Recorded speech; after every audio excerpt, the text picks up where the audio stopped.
Many moons ago I wrote a couple of articles for the magazine Philosophy Now regarding the ethical problems arising from reproductive technologies.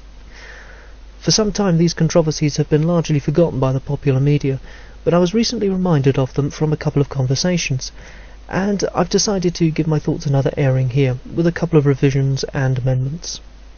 Initially I shall cover selecting for disability and a new topic, old age parents. Later, as I find time, I shall look to cover such things as having a child for the benefit of another, late-term abortion, and cloning and genetic engineering.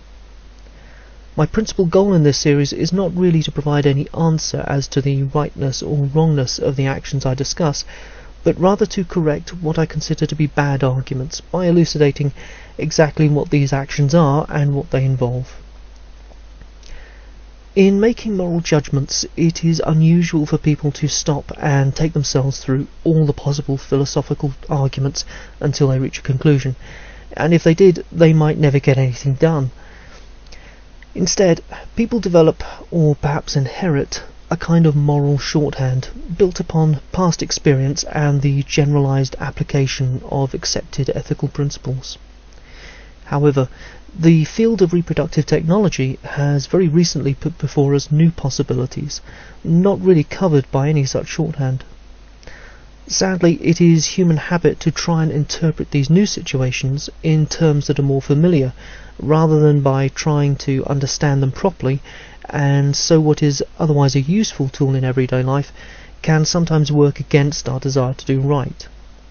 The popular media has much to answer in this regard, as in the pursuit of profit it usually, or often, seeks to incite moral indignation at the expense of proper analysis.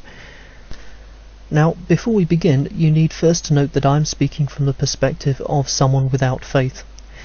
If you adhere to a faith that includes some kind of immaterial and immortal and or eternal soul, then much of what I say will be at odds with your beliefs. Secondly, this was written with British society in mind. Other societies may not have the same values with regard to, for example, state welfare, and so may reach different conclusions. And thirdly, I am not a utilitarian. It is simply beyond the scope of these short treatments to cover these issues, though I may discuss them in other films.